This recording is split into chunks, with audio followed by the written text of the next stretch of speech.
Welcome, everyone. Again, we are here for day 19 of day 20 of the big read of Solving the Race Issue in America. And if you've been following us or you're joining us for the first day, you know that this is an issue that the nation needs to address.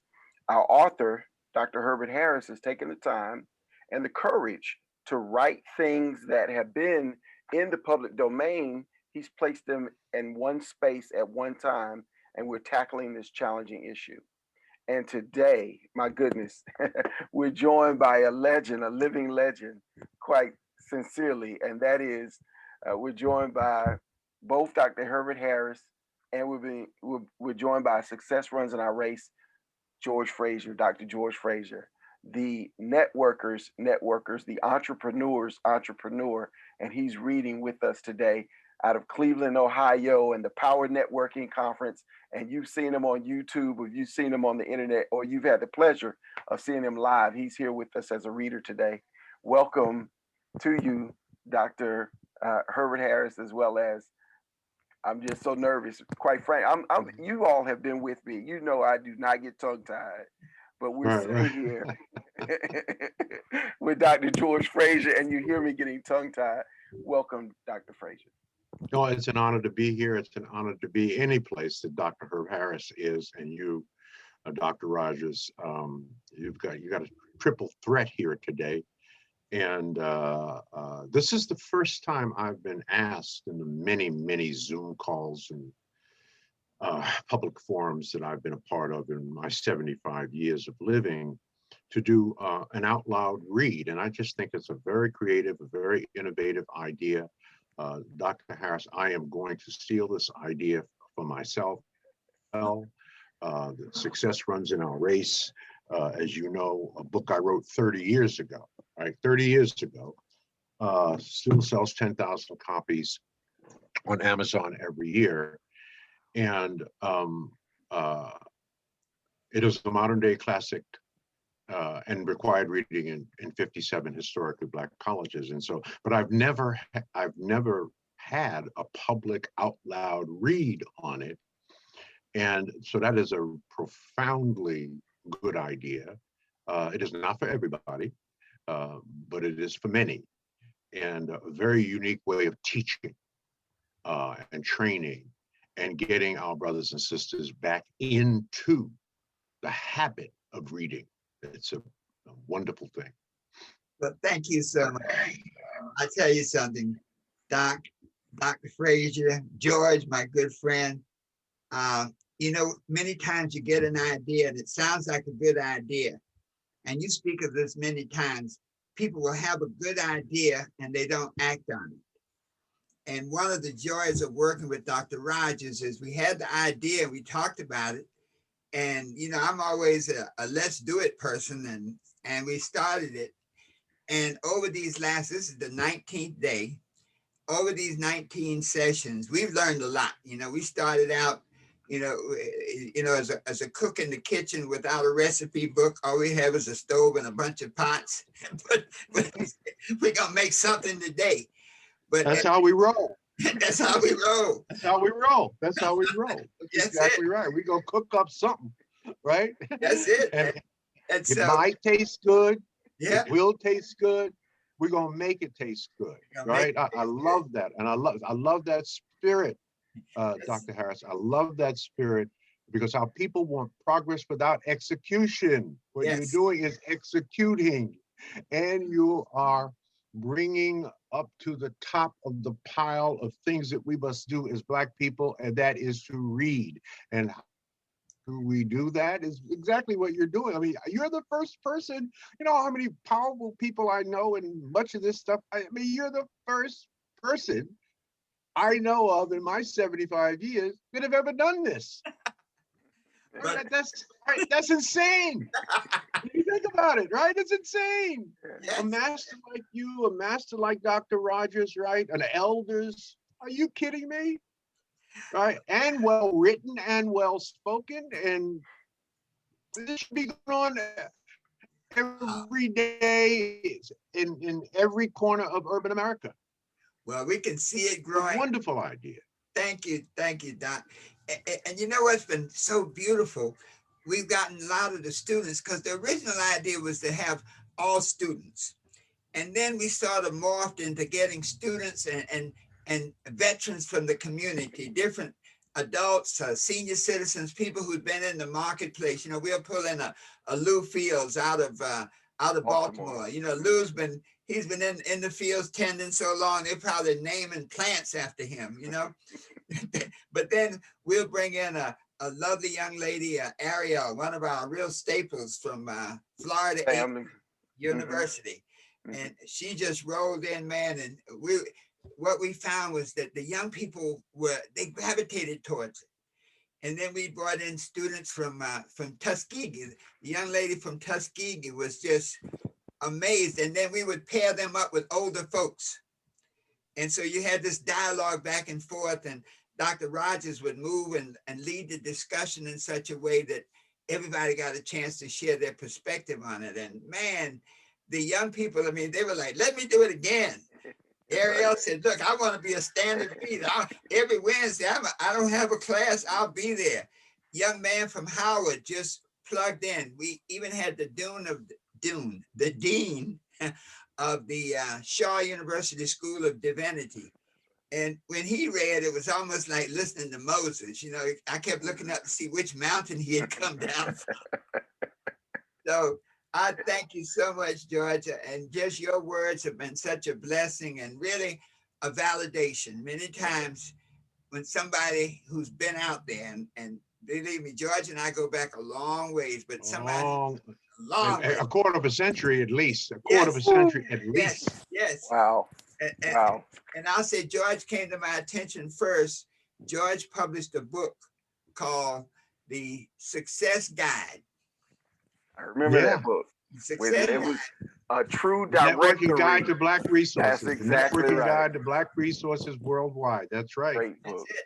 Great and book. I was working for Reverend Ike at the time, and when Reverend Ike saw it, that it was such high quality. You know, Reverend Ike is a quality person. You know, he sends his butler out in a Rolls Royce. Okay, so so That's right. There you go.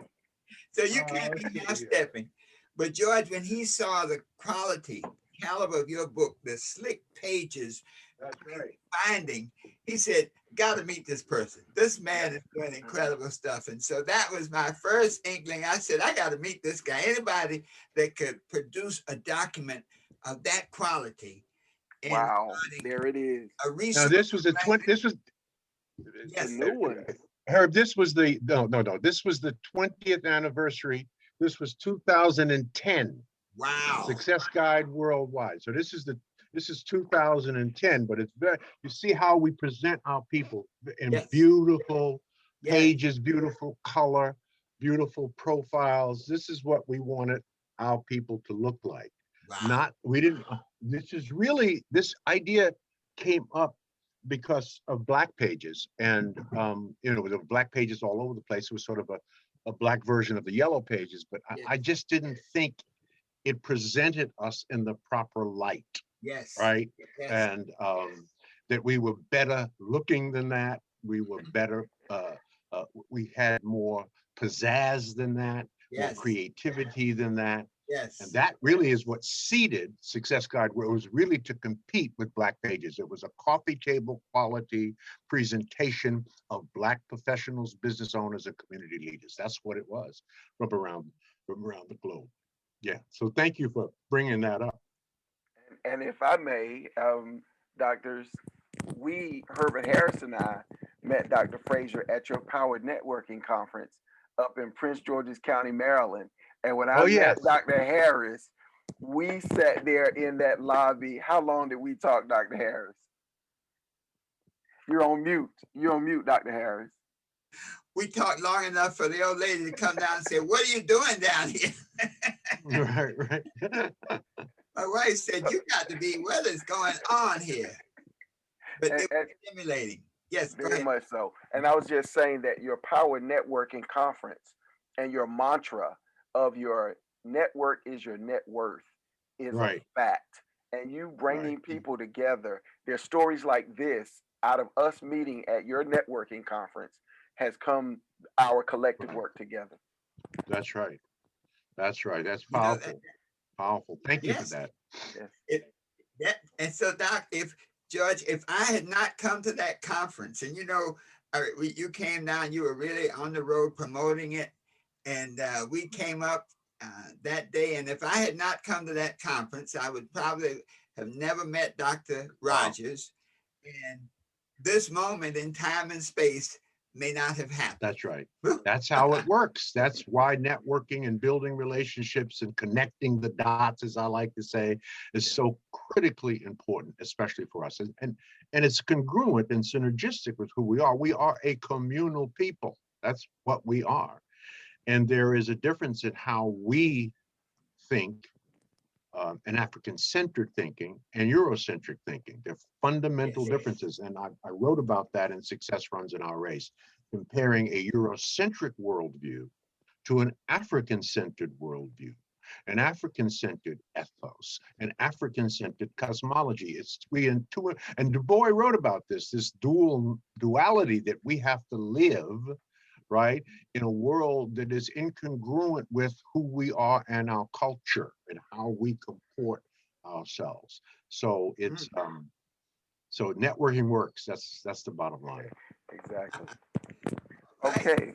So, But Dr. Harris, you get to work. can you give us a summary, Dr. Harris, of just kind of what we covered yesterday, and then we'll jump right into the reading with Dr. Frazier. Beautiful. Thank you so much, Doc. Well, yesterday was a very interesting day. We were really anticipating Dr. Frazier joining us. And yesterday, we really opened some eyes. We covered the Civil War and the Reconstruction. And we had one of our young ladies, the lady read the Emancipation Proclamation. And everybody, our listeners, the people in our audience, the comments we got was that nobody had really ever read it to see what it really said, and how the Emancipation Proclamation was not, you might say, a moral document of the great emancipator, but rather it was really a military document of saying who's in and who's out. And, Right. and when you really read the document, it was saying that if you were a state that had slaves, but you were not in rebellion against the Union, then you were okay, no problem. And so when you read that, it because we have, I think, glorified it in saying that it freed all the slaves, but it absolutely did not. And when these young people, when they read it, it was like, man, I did not know this. And so it showed a very strategic nature of the document, rather than a moral declaration against slavery, but a strategic document enabling and supporting the war. Yeah, it was a perfunctory document, not a moral document. It was really basically to end a war, right? Yes. And it was a military document. It was right. So absolutely. Right. And so, when folks read that, that was such an eye opener. And then we tied that in with a little bit of the Reconstruction. We talked about television as well, Dr. Harris. Yes, we talked the Reconstruction, and then we segued into a chapter in the book called "Thank God for Television," and where we pointed out the importance. You and I, George, are contemporaries, and so I was in the segregated South. I grew up. I never went to integrated school until I went to college. We had all Black teachers. I went to school with one of the Greensboro Four. And so, but how the power of the media, thank God for television, that the turning point in the civil rights era of the 50s and the 60s was the fact that the world could see the dogs attacking Black children on television and see the Black men and women being beaten with batons. And so television took us to that era where America had to really say something and do things that were congruent with the image it was projecting to the world. Because when the world saw those things, it was like, hey, America's not what it says it is. It's not the land of the free and the home of the brave and all men are created equal. And then we progressed that on up to now the internet, so the whole world could see a man kneel on George Floyd's neck for over 8 minutes and see it in real time. That's the key thing, to see it in real time. And so the internet has given us such a vivid reality check for America, so people could see George Floyd and they could see the men attacking the Capitol. So we put those things together and segued so that we came back, because we wanted to save this part for you, the new slavery, that how all of the Civil War, the emancipation, how all of that sort of crystallized into the new America after the Civil War that we are now living in the tail end of. Now, and so now, if Okay. you'll read with us, Dr. Frazier, right. we're ready to hear your golden voice and your wonderful words.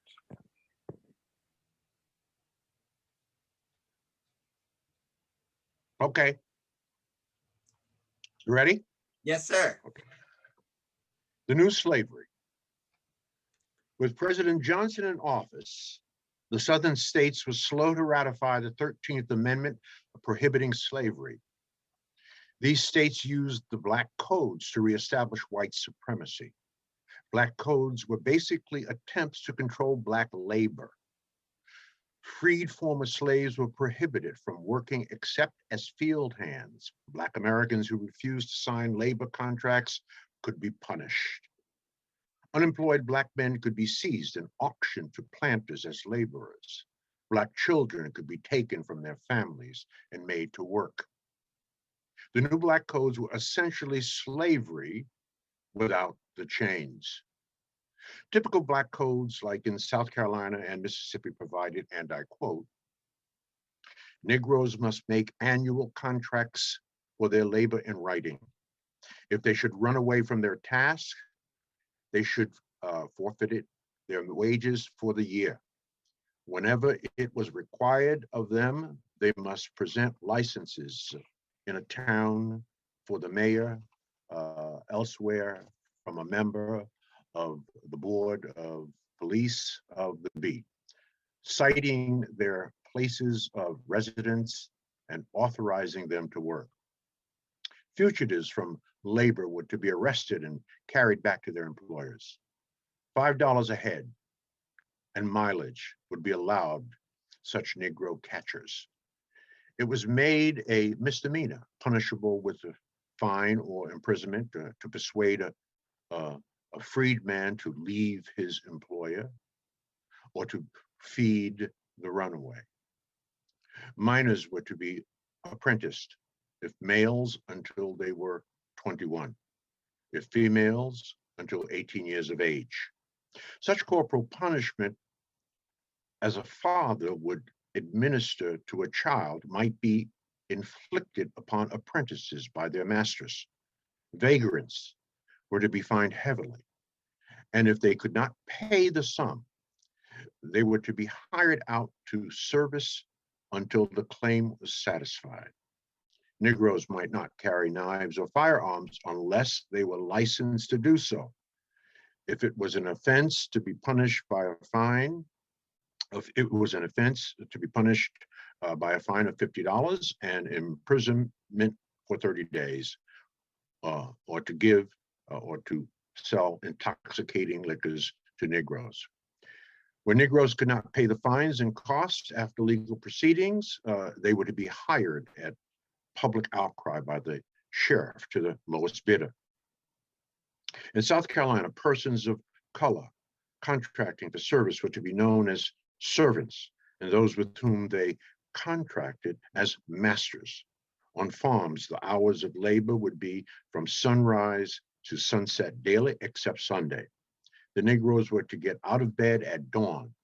Time lost would be deducted from their wages, as would be the cost of food, nursing, and etc. during such absence from sickness. Absentees on Sunday must return to the plantation by sunset. House servants were to be at call at all hours of the day and night on all days of the week. They must be especially civil and polite to their masters' families, and guests, and they in return would receive gentle and kind treatment. Corporal and other punishment was to be administered only upon order of the district judge or civil magistrate. A vagrant law of some severity was enacted to keep the Negroes from roaming the roads and living the lives of beggars and thieves. In spite of the fact that the Confederacy lost the Civil War and Abraham Lincoln signed the Emancipation Proclamation and the United States Constitution was modified by the 13th, 14th, and 15th Amendment, white Christian Americans actively or passively engaged in a systematic program to limit and restrict the freedom of former slaves. They're developed throughout the South and indeed throughout the country, an atmosphere of threats, intimidation, and death to former slaves, Black Americans, who were trying to experience the life, liberty, and quiet enjoyment promised nearly 100 years ago in the birth of the United States, and now reaffirmed through the 13th and 14th Amendments. It should be noted that white Americans in power, Democrats and Republicans, struggled over guaranteeing citizenship and civil rights to Black Americans for nearly 3 years after the end of the Civil War. Though the 13th Amendment to the United States Constitution abolishing slavery was ratified in 1865, it would take nearly 3 more years, July 28, 1968, parenthetically, and the overriding of President Andrew Johnson's veto before the 14th Amendment guaranteeing citizenship and federal civil rights to Black Americans would be ratified. Still, even with the ratification of the 13th and 14th Amendment, the white Christian Americans in power could not bring themselves to giving, guaranteeing, and protecting the right to vote for Black Americans, former slaves. White Christian Americans actively or passively inflicted one brutality after another designed to educate the former slaves to the reality of their condition. Now, George. Some of the many, Yeah, George, yes. That's a good point. You've laid out some. Take a breath. Okay. Yeah, man. Yes. It's a lot to unpack right there. Dr. Rogers, any thoughts on that as you were hearing that? Well, when I'm listening to it through the voice of one of our most distinguished citizens, and I'm hearing him describe the way that it was systematically, instituted. I'm thinking of those distinguished gentlemen during that day that would have lowered themselves to have implemented such policy toward other human beings. And it's a double strike because, again, when I think of the stature of who we have with us, reading the text that illustrates the history of our nation, oh, how we've wrapped within the flag so much unworthiness of what this nation proclaims to be about. That's the thought that comes to mind for me. How about for you, Dr. Harris? Well, Doc Rogers and Dr. Frazier, as I'm listening, even though I wrote it, hearing it is a whole different thing, and we see there's an old proverb that says, a mind changed against its will is of the same opinion still. And so even though the Civil War took place, even though 620,000 Americans died in the Civil War, more than in World War I, World War II, and the Korean War combined, still, after that, the idea of slavery was still so firmly entrenched that even after the war had been supposedly won, that the South was basically given the opportunity to basically codify slavery. That there was so little difference between actual slavery before the war and now there's slavery after the war. And I think that the powers that be saw it they wanted to maintain that same economic driver, that same, if it were not free labor, then it was as close to free as it could get.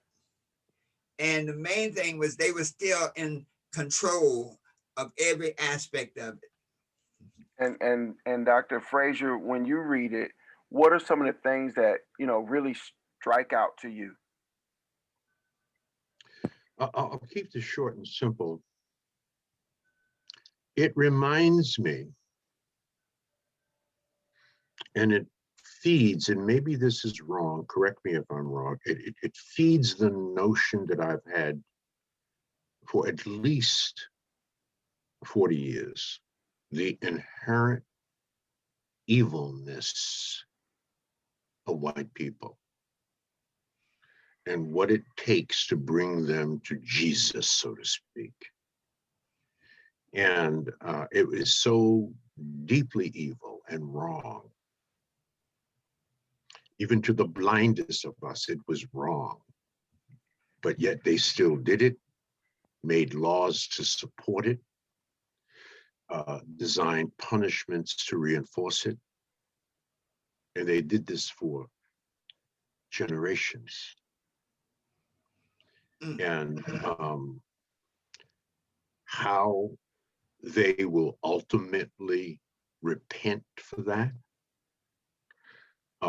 what will ultimately, and I think now we're in a very special moment, the inherent evilness of this that has been transferred and transmuted into other forms of just pure evil, George Floyd 8-minute on the neck kind of thing. I mean, who the hell does that? Right. And I am hoping that I live long enough for those 75 billion white folk that continued to vote for Donald Trump's evilness and racism. I am hoping they will get their comeuppance. That's what so when I read this, it just it refuels that fire, Dr. Harris, and it sort of makes me angry all over again. But it's the truth, and this is history now, and it's not quite like this right now, but it's just in a different form. George, it's a mindset. And when you see that mindset, when we really look back over the last 150 years, that mindset has not changed so much. That I sometimes call it the slave master mentality has not changed so much.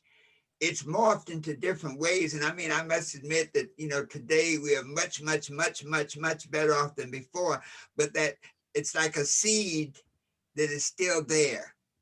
And when the proper environment comes about, like I said, when a Donald Trump didn't plant the seed, the seed was always there, but then he may have watered it and added fertilizer to it and put a little sunlight on it, and so it the wrong is so much.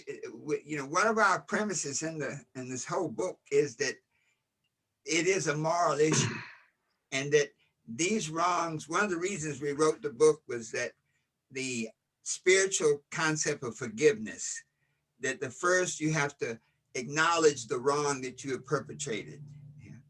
Second, you have to ask forgiveness for that wrong. And then third, you have to make atonement. And atonement is much bigger than reparations. Atonement is a spiritual concept of how can we make it right? How can we make you whole again?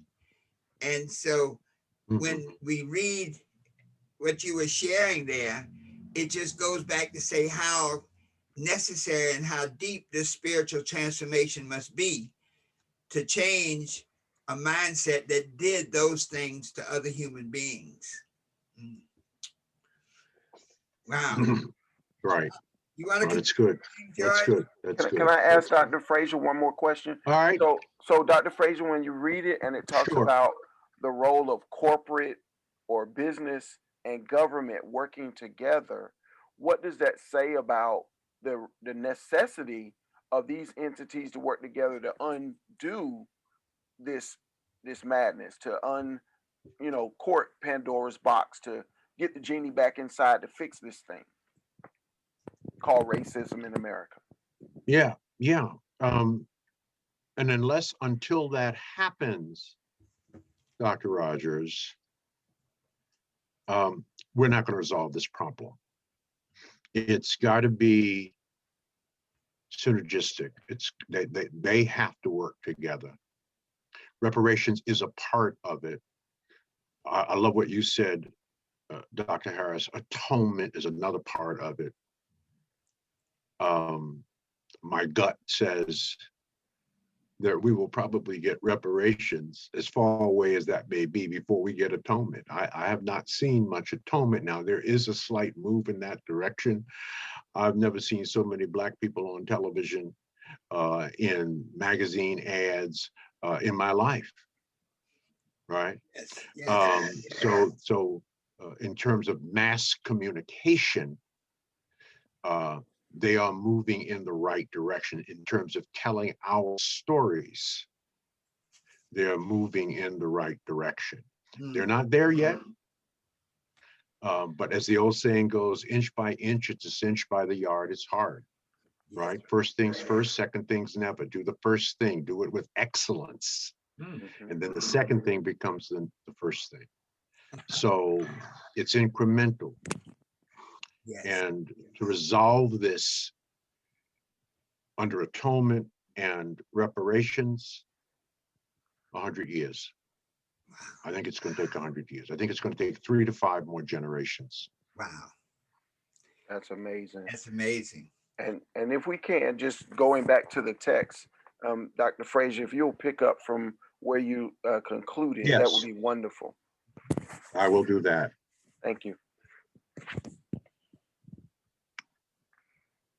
Well, white Christian Americans actively or passively inflicted one brutality after another designed to educate the former slaves to the reality of their conditions. Now I pick up.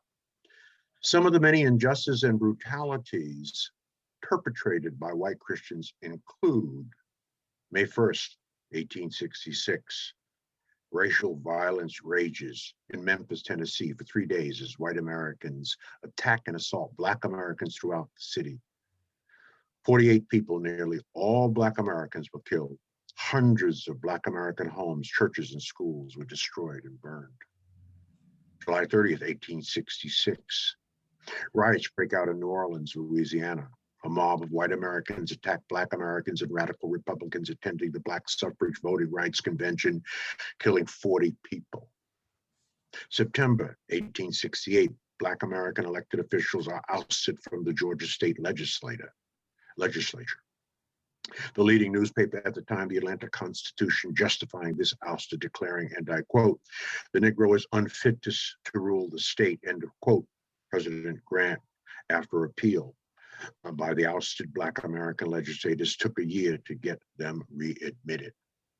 Fall 1869, violence against Black Americans continued throughout the South. In October, Abram Colby, a former slave who was duly elected to the Georgia legislature, was kidnapped and whipped. Members of the Ku Klux Klan had beaten Colby savagely in 1869 in an attempt to end his political activities as a radical Republican after earlier efforts to bribe the Black legislator had failed. Colby, permanently injured by the assault that nearly killed him, defied intimidation and to remain active in Eastern Georgia politics. In 1872, Colby was called to Washington to testify before a joint House and Senate committee investigating reports of Southern violence. Below is an excerpt from this testimony. Colby. On the 29th of October, 1869, the Klansmen broke my door open, took me out of bed, took me to the woods and whipped me 3 hours or more and left me for dead. They said to me, and I quote, "Do you think you will ever vote another damn radical ticket?" End of quote. I said, "If there was an election tomorrow, I would vote the radical ticket. They set in and whipped me 1,000 licks more with sticks and straps that had buckles on the ends of them. Question: what is the character of those men who engaged in whipping you? Colby: some are first-class men in our town. One is a lawyer, one is a doctor, and some farmers. They had their pistols, and they took me in my night clothes and carried me from home. They hit me 5,000 blows. I told President Grant the same that I tell you now. They told me to take off my shirt. I never do that for any man. My drawers fell down about my feet, and they took hold of them and tripped me up. They then pulled up my shirt up over my head, and then they said I had voted for Grant and I had carried the Negroes against them. About 2 days before they whipped me, they offered me $5,000 to go with them and said they would pay me $2,500 in cash if I would let another man go to the legislature in my place. I told them that I would not do it if they would give me, I would not do it if they would give me all the county was worth. The worst thing was my mother, wife, and daughter were in the room when they came. My little daughter I begged them not to carry me away. They drew up a gun and actually frightened her to death. She never got over it until she died. That was the part that grieves me the most. Question: how long before you recovered from the effects of this treatment? Colby: I've never gotten over it yet. It broke something inside of me.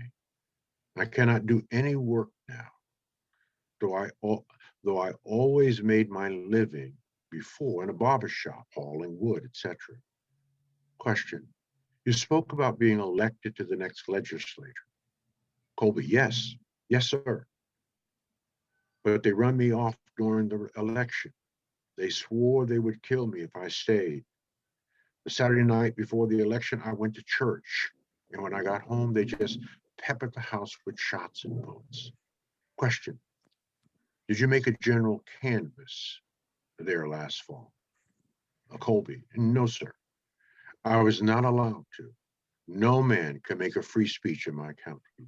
I do not believe it can be done anywhere in Georgia. Question: you say no man can do it? Colby: I mean no Republican, either white or colored.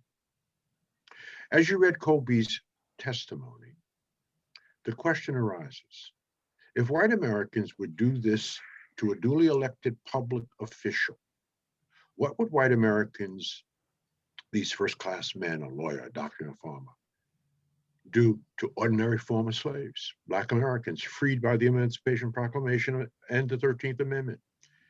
And one of the most vivid pictures of what it was like to be a former slave is given in the excerpt from the Senate Report 693, 46th Congress, second session, 1880, reprinted by Dorothy Sterling, editor.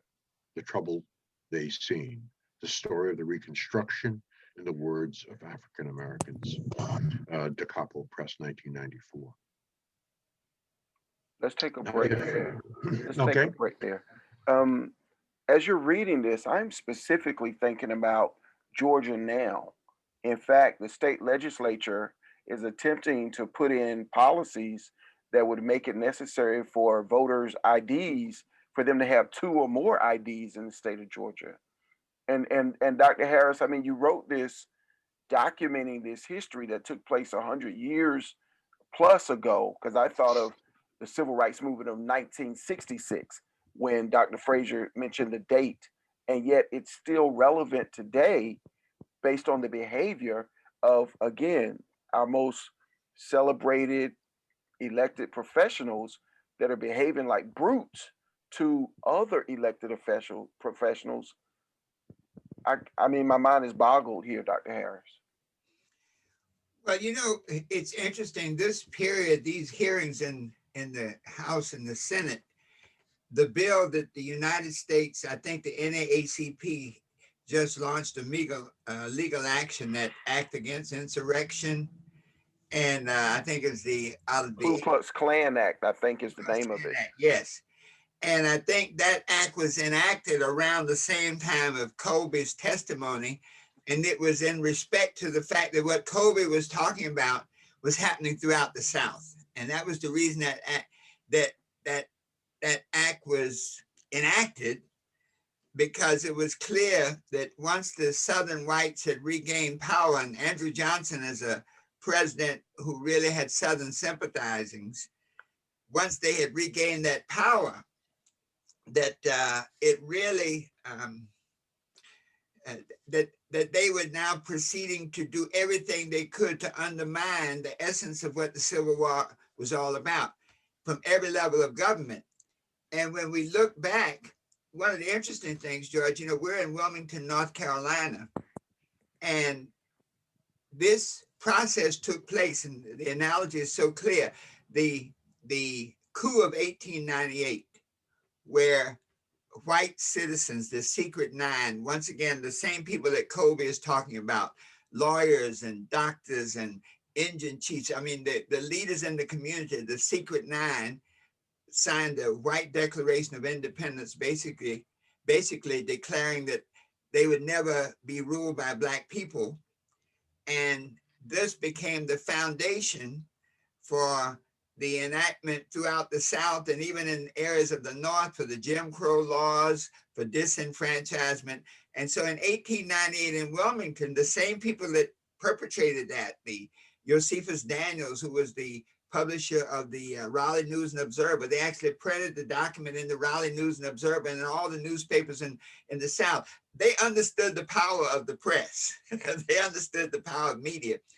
But this set up the last Black man in Congress after the Civil War, prior to the current era, was George Henry White, who was a member of the Spalding family, one of Stedman Graham's distant cousins.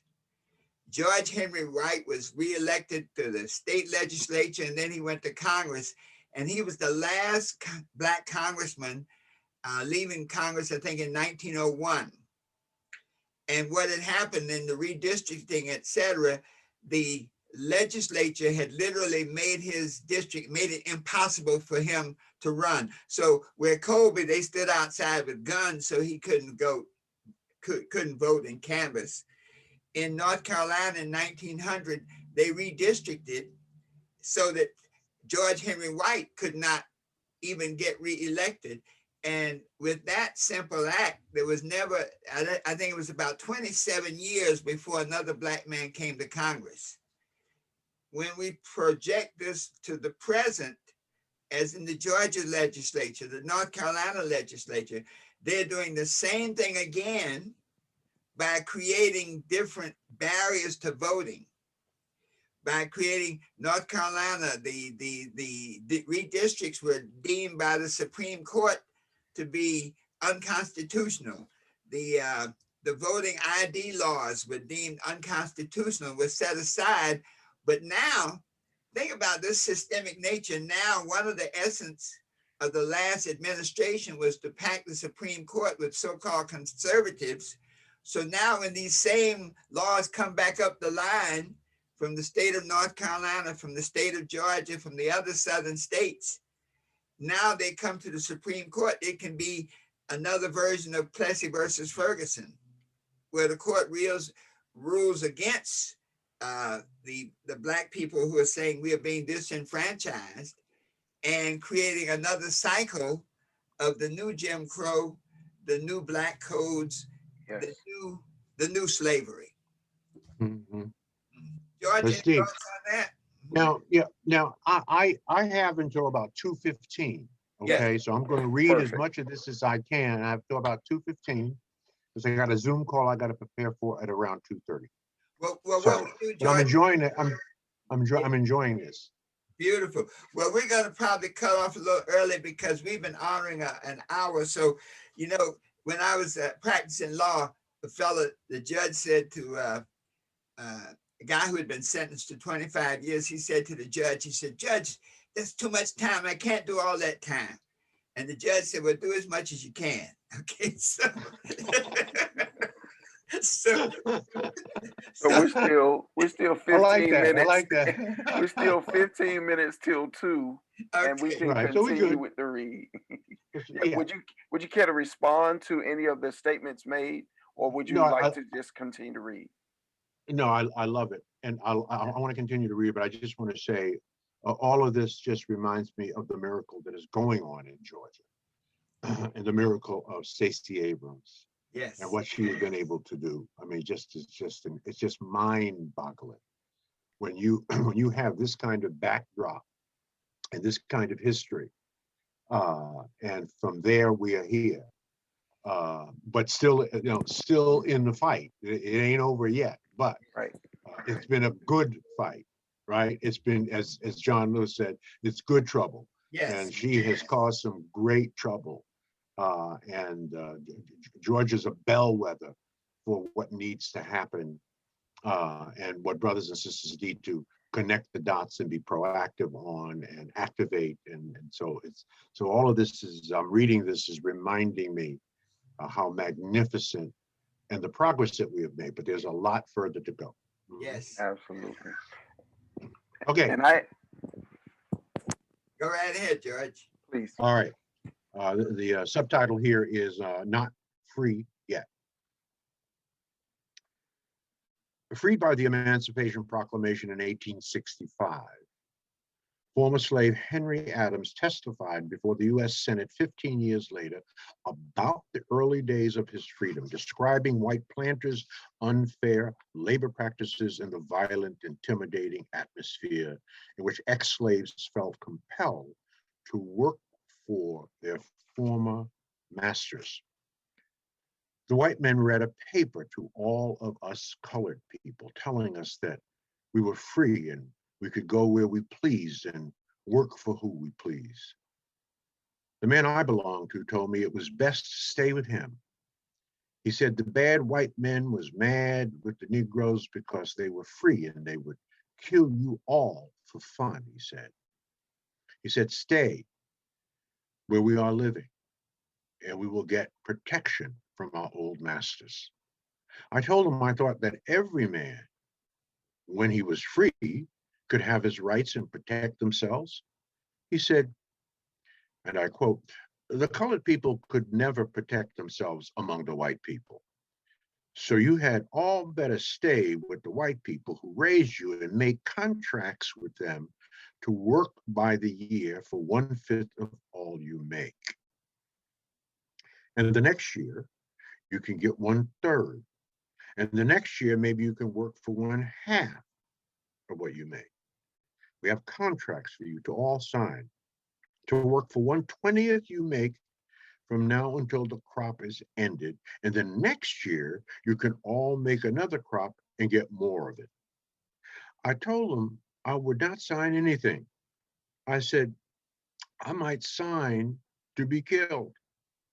I believe white people are trying to kill us. But he said again, sign this contract so I can take it to the Yankees and have it recorded.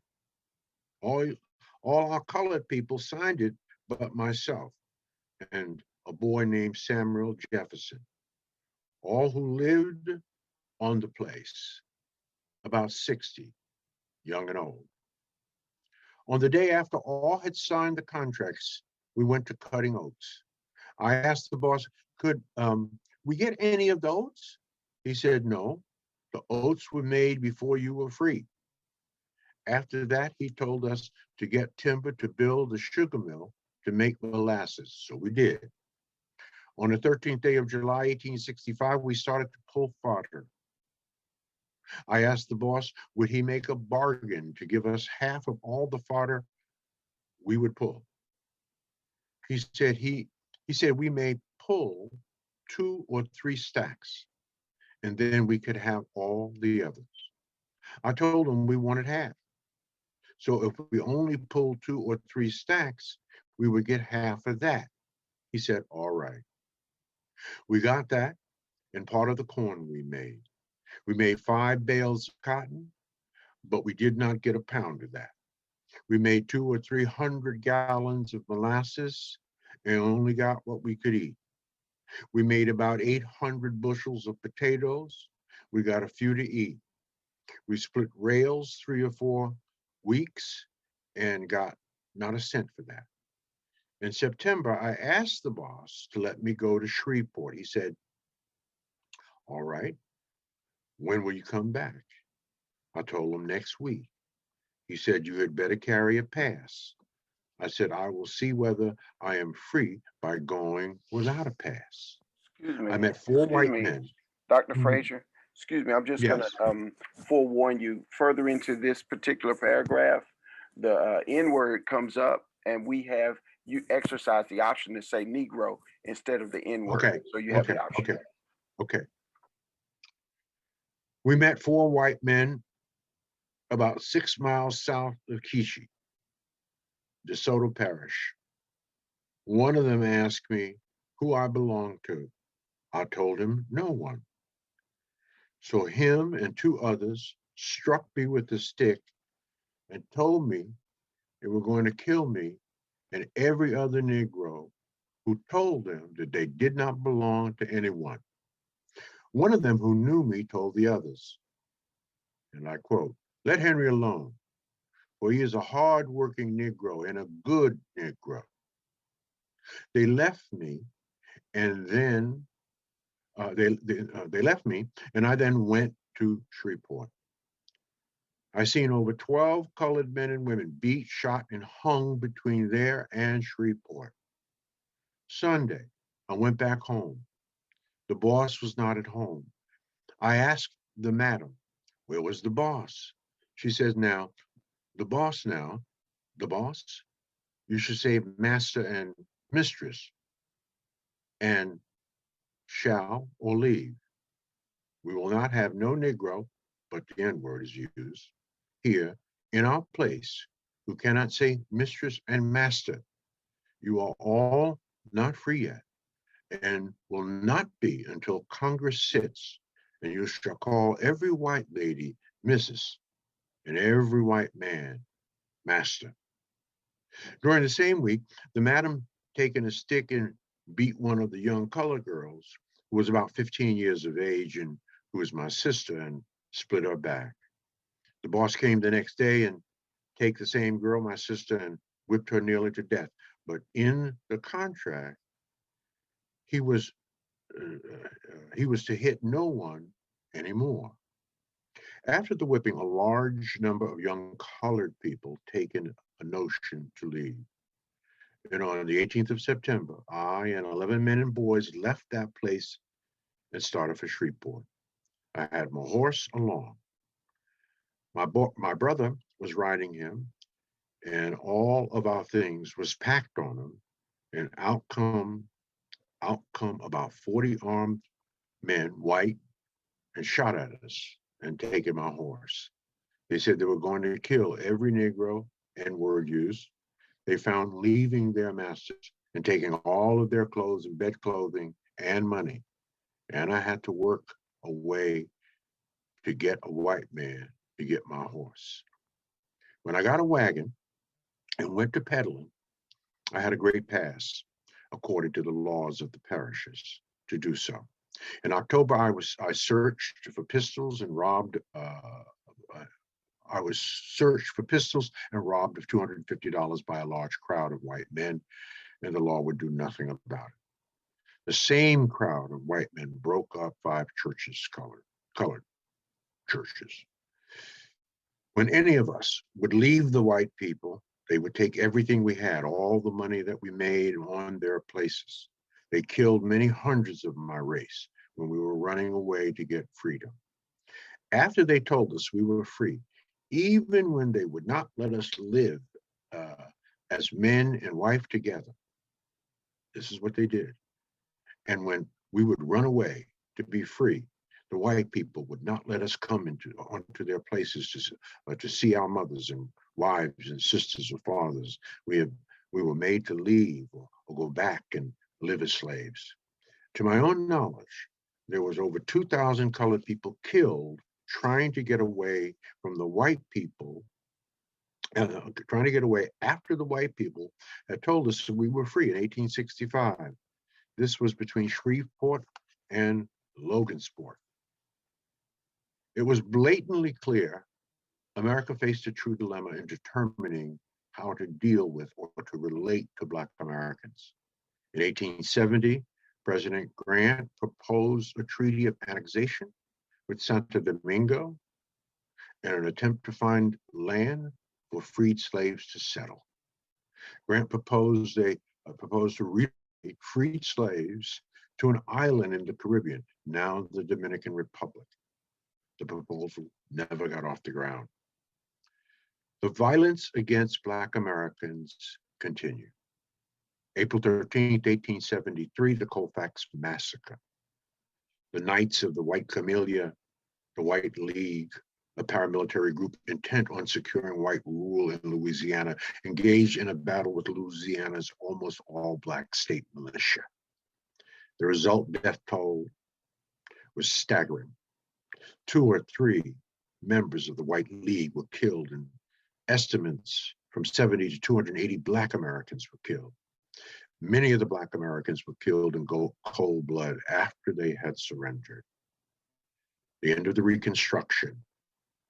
In 1877, following a bitter, disputed presidential election between Republican Rutherford B. Hayes and Democrat Samuel Tilden, in which both candidates claimed victory, the stage was set to completely undermine the spirit and laws that ended slavery and gave Black Americans the same rights and privileges under the United States Constitution as white Americans.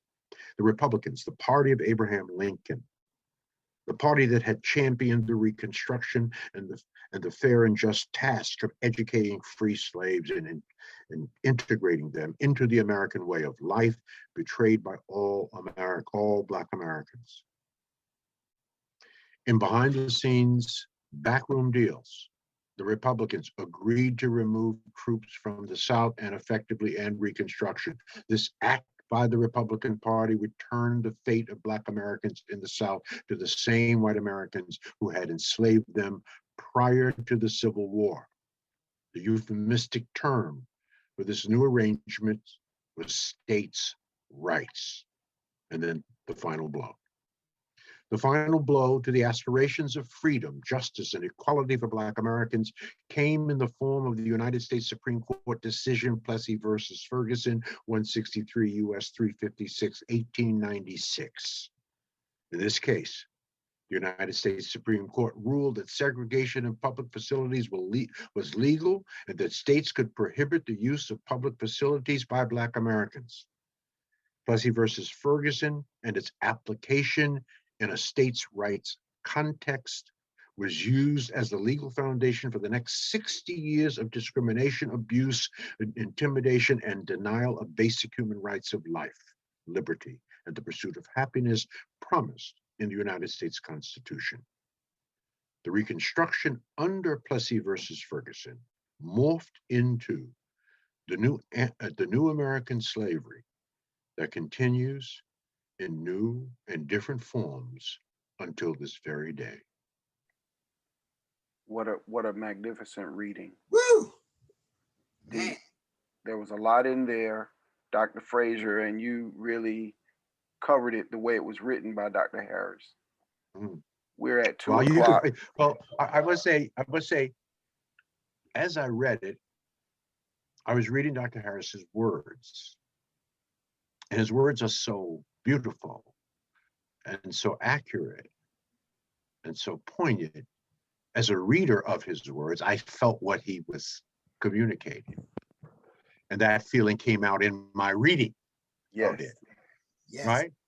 So, Yes. No credit to me, credit to Dr. Harris for writing those magnificent words that inspires one, even as they read them, whether they read them silently or they read them aloud. Now, there's something a little bit different about reading aloud. No question about this. It's a magnificent art. But just beautifully written, and every every Black person should read this book. And it's a pretty easy read. I mean, it's not that thick, and you know, you spread the words out, and you know, it's a fast read. Actually, you could read this actually in a couple of days. Yeah, Exactly. right. And get a lot of nourishment and a lot of inspiration. And my final thought on this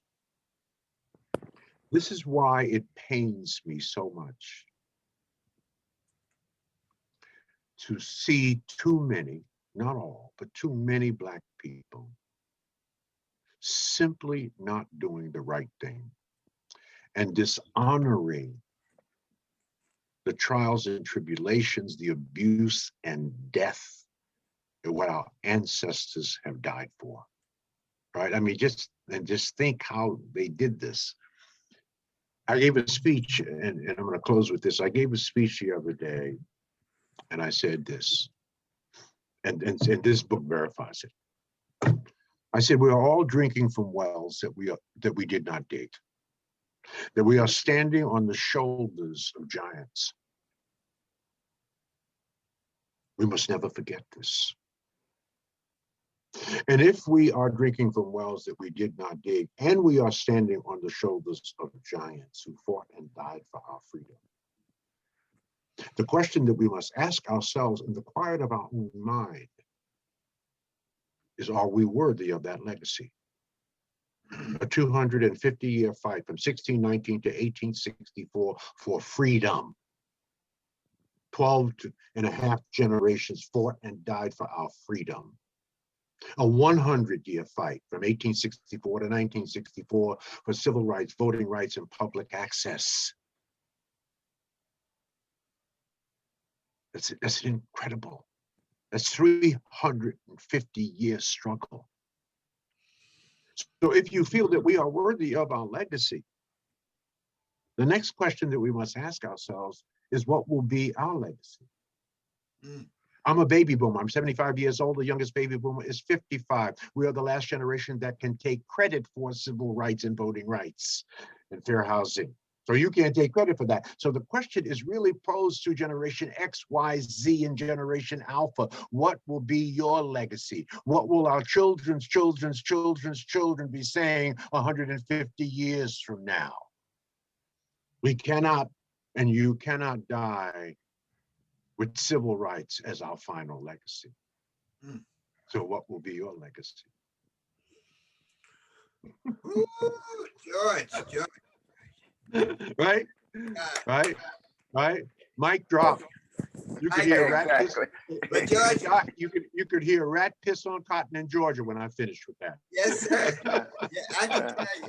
You know, George, yeah, I was once speaking with Dr. Claude Anderson. We were speaking. Oh yeah. We were speaking at Lucent Technology in, was it Naperville, Illinois, and they obviously did not know Dr. Anderson's message. When he finished, as you say, a rat pissing on cotton in Alabama. But George, before you go, I want to open, we have some of our participants. We can open a few of the lines. Let me just see if some of them have any comments or feedback before you go. Let's see. Let me start. Let me open some. Let's see. Here we go. Hi, Amanda. Hi. Oops. Sorry. Hello, gentlemen. This is Amanda. I want to thank you very much, Dr. Fraser, for being here. Oh my goodness. I just, I am awestruck as well.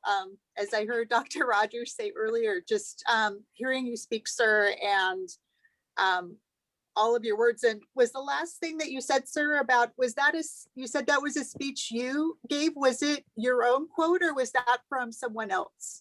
What's that? What you just said, we're standing, all drinking. Yes, we're all, sorry, we're drinking all from wells that we did not dig. Yes. I don't know. I don't know if I wrote that. I mean, when you write a lot, I have 6 best-selling books, and you read a lot, you take from everything, right? And you spin it, and so I know that some of that quote is how I embellished something that I read. I'm just being honest with you, right? So I don't know if I can take full credit for that quote. I know that some element of that quote came from somewhere, right? And then I embellished it and unpacked it. That's what's really the most important thing, right? And so I take full credit for that rant I just gave you. I wrote that, right? Right. But let me say that another way. Everything that needs to be said has already been written. It's in the Bible, right? Right. All we do is we read and we take from what has already been written and we embellish it and we bring it up to date, as Herb Harris has done, right? He's taken incredible writings. He's provided analysis and insight. He wrapped it in eloquent and elegant words, and he told stories and provided us testimony, right? So I give him credit for all of it. I don't care where he got it from, right? So I'm not making excuses. I'm just being transparent and honest. Thank you, brother. Right. Any other- Do you feel me on that? Do you feel me on that, my dear? Oh, yes, sir. Yes. Thank you very much. Yes, I feel you on that, sir. Yes. Thank you. Any other persons would like to open their mic and speak? Let's see, we have a number of folks here. There's Clara, there's Debert.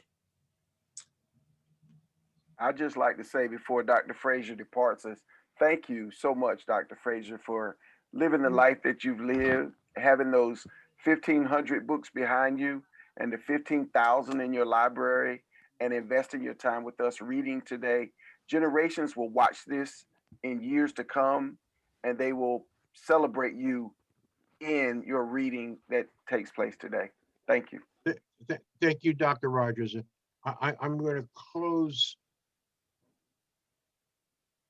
And thank you too, George. Before you close, I want to say that George stepped up. I sent him a text and he was the first person to respond. And he said, let's do it. Yes, Thursday or Friday, whichever day is best. And I thank you so much, George, for seeing and feeling what we were doing and just making yourself available, man. I feel like Dr. Rogers a little bit. We know one another for many years, but I still get chills when I hear some of the words you say. Yeah. Back to you, George. Doc, you know, when you call, I respond, right? I get 30, 40 invitations to do this kind of stuff, not reading aloud, but Zooms this, Zoom that. But when you call, because of the relationship, you know, the tenure of that relationship, the quality of that relationship, of course. And as I said to you at the beginning, this is a profound idea, but I hope catches fire. These reading aloud Zooms on the classics, certainly within our culture. There are, and I think Success Runs in Our Race is a classic, and Du Bois has a classic, and E. Franklin Fraser has a classic. I mean, there's a number of classics out here that should be required reading for every Black and white person to understand fully who they are. So thank you for this idea, the seed of what I think will be a huge explosion on Zoom and other platforms and doing these kinds of things. This is how we should teach our history, right? I mean, my God, you ain't gonna get it in school. You're not gonna get it in college. You're not gonna get it in high school, grade school, right? This is how we're gonna teach it, right? So beautiful. Thank you for that. Thank you so much, George. I know you got to run. We appreciate you. I just want to close with Go ahead. Just a couple of thoughts, and I'm going to run. I'm going to get out of here. I've got 5 minutes, okay?